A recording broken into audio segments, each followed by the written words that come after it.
Hey tout le monde! Aujourd'hui je vais vous parler de la relation longue distance et vous donner mes conseils pour gérer une relation longue distance. Donc ça va notamment être par rapport au couple, relation amoureuse, pas par rapport aux amis et la famille. Mais en fait une abonnée m'a posé des questions à ce sujet et je me disais que vu que c'est la vidéo sur les relations longue distance, j'allais quand même vous donner quelques conseils par rapport plus à la famille et aux amis, mais ce sera à la fin de cette vidéo.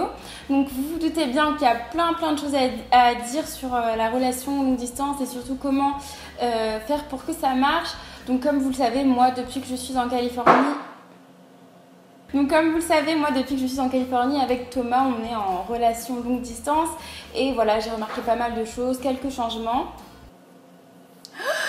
Et je me suis dit que ça pouvait être bien de vous donner mes conseils pour gérer une relation de longue distance.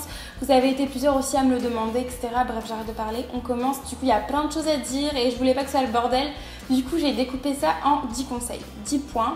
C'est parti. Première chose, c'est une relation longue distance et une relation, c'est à deux. Donc moi, je vous dirais de réfléchir et de faire un point sur la situation à deux, discuter et savoir si c'est ce qu'on veut ou pas. Parce que mine de rien, la relation longue distance, ça peut être difficile, surtout si vous n'allez pas vous voir pendant des mois ou voire un an. Tout ça, ça dépend aussi des couples, on ne fonctionne pas tous de la même manière, mais voilà. Mais en tout cas, réfléchissez bien et il faut vraiment savoir si c'est ce que vous voulez ou pas, enfin tous les deux, enfin le couple quoi. Deuxième point, je pense que la base dans un couple, que ce soit une relation longue distance ou pas quand même, c'est il faut que ce soit stable et je pense qu'il faut vraiment se faire confiance. Faire confiance à son partenaire, je pense que c'est quand même primordial. Moi par exemple, quand Thomas, il va pas trop en soirée, ou même quand moi je vais en soirée, il me fait confiance et ça se passe vraiment bien. Là ça fait 4 ans qu'on est ensemble.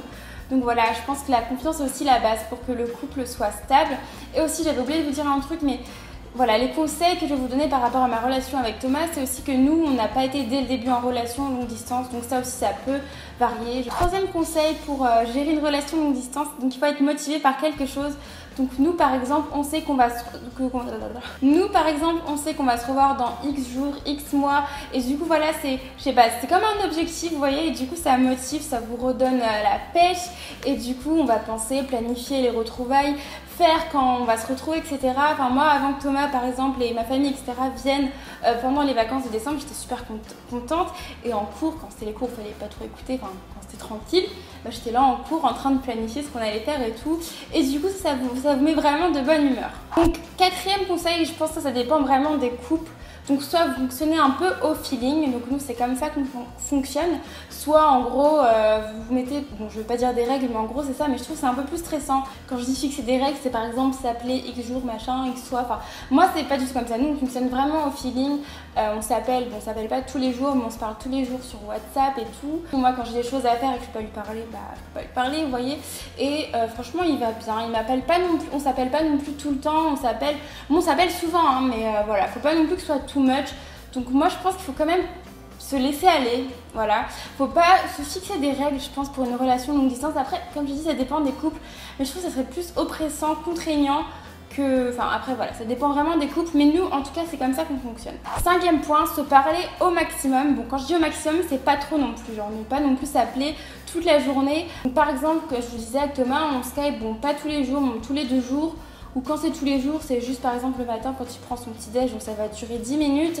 Et voilà, t'es pas obligé non plus de raconter tous les détails de ta vie, il n'y a pas de compte à rendre.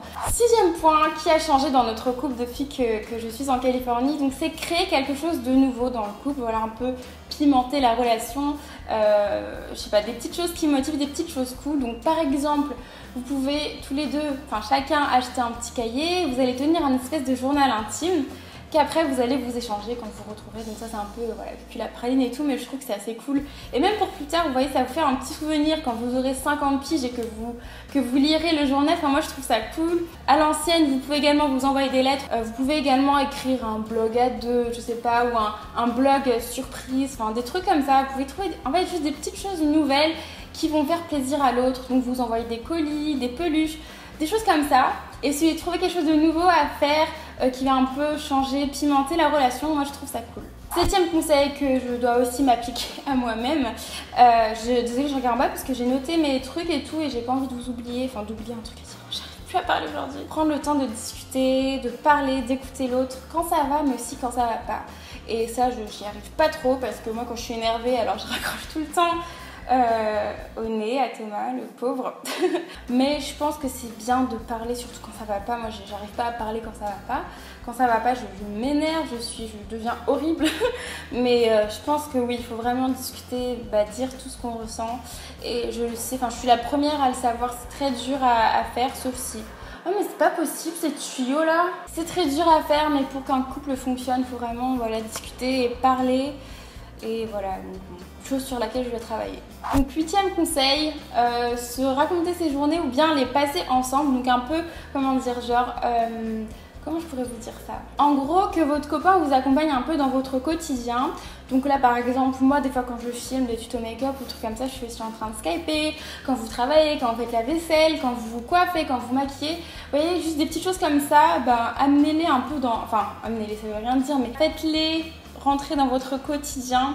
Je trouve que c'est aussi un bon moyen de passer du temps sans juste être posé sur le lit en train de parler et en même temps vous pouvez faire autre chose. Donc ça c'est cool parce que l'inconvénient quand on Skype et quand on s'appelle et tout, c'est qu'on fait rien à côté. Donc moi des fois je me retrouve là à parler soit avec ma mère ou avec Thomas pendant des heures, toute une matinée, alors j'aurais pu faire aussi pas mal de choses à côté, donc c'est bien d'être multitâche. Alors 9e point, quand ça va un peu moins, parce que oui il y a des hauts mais il y a des bas. Moi je vous propose de vous occuper. J'ai également fait une vidéo sur 10 choses à faire quand ça va pas. Je vous mets le lien ici et en barre d'infos si jamais vous êtes sur votre téléphone, vous pouvez cliquer juste là. Pour s'occuper, faites du sport. Franchement les filles, faire du sport, je trouve que c'est bien de prendre soin de soi, de prendre soin de son corps et juste de se défouler. Moi des fois quand j'ai grave mal à la tête ou que je vais pas bien, je fais du sport et je me sens vraiment mieux après ma séance. J'ai l'impression d'avoir tout libéré, en fait c'est assez bizarre, mais voilà. Faites du sport, faites de la cuisine, je trouve ça assez cool, j'aime beaucoup faire des crêpes, des gâteaux, tout ça, c'est bien pour s'occuper. Allez sur YouTube, regardez mes vidéos, non, allez sur YouTube, faites des vidéos si vous voulez, rien que pour vous. Moi YouTube, je le fais aussi pour moi parce que mine de rien, vous voyez tout ce que je filme, là, mes Kelly Diary et tout, ça me fait des superbes souvenirs pour plus tard et j'aime bien marquer ça. Laisser une trace vidéo, c'est encore mieux parce que c'est vivant, enfin bref. Voilà, pour ça que j'adore les vidéos. Sinon, sortez, franchement, dehors, il y a plein de choses à découvrir. Faut pas rester sous son lit en train de pleurer, même si tout le monde le fait. Solution que je ne recommande pas trop, faire du shopping. Mais avouez que quand ça va pas et que vous faites du shopping, vous achetez plein de trucs et que après chez vous, vous redécouvrez tout ce que vous avez acheté. Enfin, je sais pas, je trouve que c'est trop bien. Voilà, ce que j'aime bien faire la veille avant de dormir, c'est préparer ma journée du lendemain. Donc les choses que je dois faire comme ça. Le matin, j'ai ma petite liste et je suis pas en mode purée, je vais faire quoi, etc. Ou préparer votre semaine. Enfin vraiment, il y a plein de choses pour vous occuper. J'ai déjà fait une vidéo sur ça, mais là je trouve encore d'autres trucs. Donc si jamais vous voulez que je refasse une vidéo sur ça, dites-le moi. Dernier conseil, restez positive et motivé. Parce que tout est possible si chacun fait un effort. Vraiment. Faut que ça vienne de 2 personnes parce qu'une relation c'est à 2, c'est pas tout seul. Donc voilà, faut vraiment rester motivé. Vous allez finir par vous rencontrer ou vous retrouver. Donc voilà, moi là ça fait combien de temps qu'on est, je sais pas, je crois que ça fait 7 mois ou 8 mois que je suis ici, je sais plus. Et on s'est vu que 2 fois pendant les 8 mois. Et franchement, le manque, moi ça va quoi. Après le truc c'est que lui, entre guillemets, c'est celui qui est resté, donc limite c'est plus dur pour lui. Voilà, Thomas c'est celui qui est resté, qui a toujours sa routine en France. Et donc voilà, c'est un peu plus compliqué pour lui je pense que pour moi, voilà, pour la relation à longue distance. Mais voilà, on est tous les deux, on se soutient tous les deux. Et ça se passe bien franchement, surtout quand on sait qu'on va se revoir dans X jours, X machin. Voilà mes conseils pour gérer une relation amoureuse longue distance. Et maintenant je vais répondre aux quelques questions que m'a posé Azilise. Si je ne me trompe pas, c'est une abonnée et c'est plus des questions par rapport à la relation longue distance mais avec les amis et la famille. Donc comment fais-tu pour conserver une bonne relation avec tes amis? Est-ce que tu leur téléphones, tu fais des cams ou est-ce que tu leur envoies simplement des messages? Alors moi, ça dépend. Donc il y a quelques amis dont je suis plutôt proche, on s'appelle. Moi j'aime pas trop les textos, j'aime beaucoup parler et être au téléphone. Et après on a d'autres amis un peu moins proches, on s'envoie plus des textos, donc voilà. Comment vis-tu le fait d'être éloigné de ta famille? Y penses-tu très souvent ou est-ce que tu t'es vite habitué à être loin d'eux? Donc ça a été difficile au début quand on a été séparés et maintenant je suis habituée. Des fois c'est un peu dur parce que quand il y a des événements en France ou des fêtes ou des trucs comme ça, enfin des trucs familiaux et que moi je vois les photos, les vidéos, les machins, que je suis pas là je me sens un peu mal en mode ils sont tous ensemble et moi je suis ici.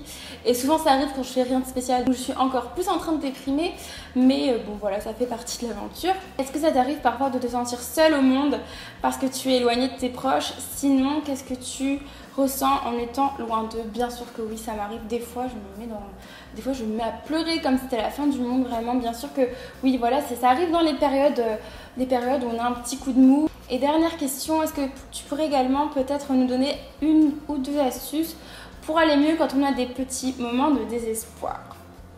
Alors moi, j'ai quelques vidéos et des photos de proches vraiment marrantes. Franchement, si j'ai envie de montrer la photo, mais ça se fait pas parce que c'est ma petite sœur. Donc il y a une photo de ma petite sœur, genre archi marrante, vraiment. Enfin, en fait, elle était en train de faire une photo, je la prenais en photo et elle voulait faire meuf sexy et tout. Sauf que c'était pas du tout le cas.